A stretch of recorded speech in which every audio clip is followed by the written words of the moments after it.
নেন। এবার আসেন আমাদের দলের কথা বলি, রাজনৈতিক দল বিএনপি, নিজেরটা নিয়ে বলি।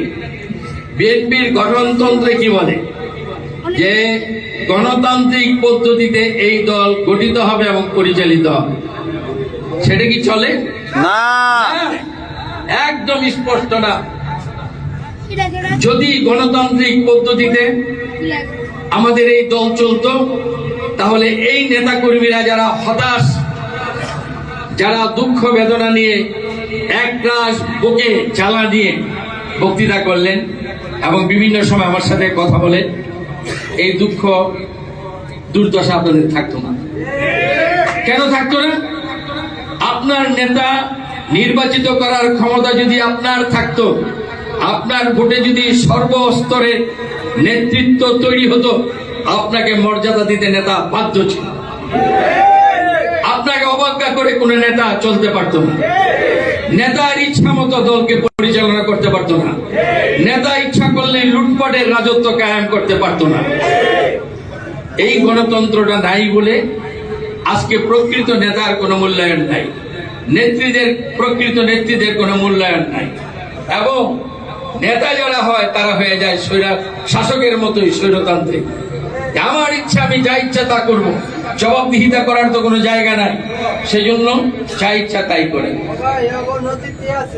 দলের মধ্যে গণতন্ত্র থাকবে না, আর দল সারাদিন চিৎকার পারবো আমরা রাষ্ট্রে গণতন্ত্র চাই। এই চাইলেই হয়ে যাবে? এই চাওয়াটাও তো অন্যায়। নিজের দলে গণতন্ত্র নাই আর রাষ্ট্রের কাছে গণতন্ত্র চাই, এটা কি হতে পারে? না, হতে পারে না। গঠনতন্ত্র তৈরি হয়েছে দল পরিচালনা করার জন্য। সেখানে লেখা হয়েছে সর্বস্তরের কমিটি নির্বাচিত হতে হবে কাউন্সিলরের ভোটের মাধ্যমে। এই যে অধিকার, এই অধিকার আমাদেরকে না দিয়ে অ্যাপয়েন্টেড নেতা কর্মী বানানো হয়, কেন্দ্র থেকে নিয়োগ দেওয়া হয়, যেন চাকরি করি আমরা, কেউ গোলামি করি, কারো দাসত্ব করি। অ্যাপয়েন্টমেন্ট দিলে ওই বাড়িতে ফুলের মালা আর ফুলের তোড়া নিয়ে মানুষের নেতার ভিড় জমে যায়। সেই নেতা হোক সংগ্রামী, হোক সংগ্রাম করে নাই, হোক সে অসৎ, কিন্তু সে তো অ্যাপয়েন্টেড হয়েছে, একটা পদ পেয়েছে, তো সবাই একেবারে ফুলের মালা নিয়ে তোরা নিয়ে গিয়ে পড়ে কি জন্য?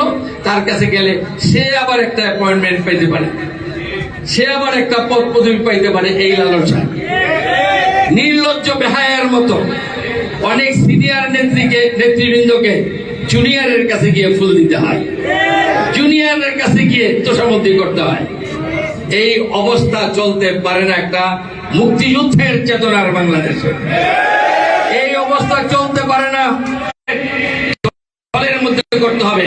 আজকে আমি আপনাদের সামনে খোলাখুলি বক্তৃতা করতেছি, আমি বহিষ্কার হতে পারি, আই ডোন্ট কেয়ার, আমি এটাকে কেয়ার করি না।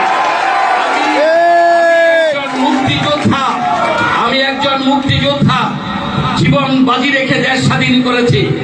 এই রাজনীতিকে কারো কাছে শৃঙ্খলাবদ্ধ করার জন্য না, কারো কাছে মালিকানা শব্দ দেওয়ার জন্য না।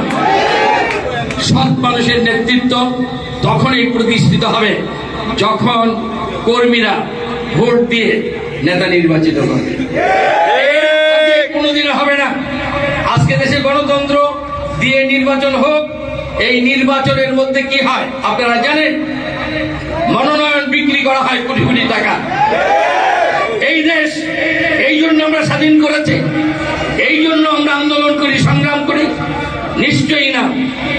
ভালো মানুষের অভাব নাই বিএনপিতে, ভালো মানুষের অভাব নাই অন্য কোনো দলেও, কিন্তু ভালো মানুষগুলার টাকা না থাকলে সমস্যা, সেই নমিনেশন পাবে না। কারণ কি? টাকার ঘাটতি নিয়ে দিতে হবে, বিকি কিনে হয় নমিনেশন।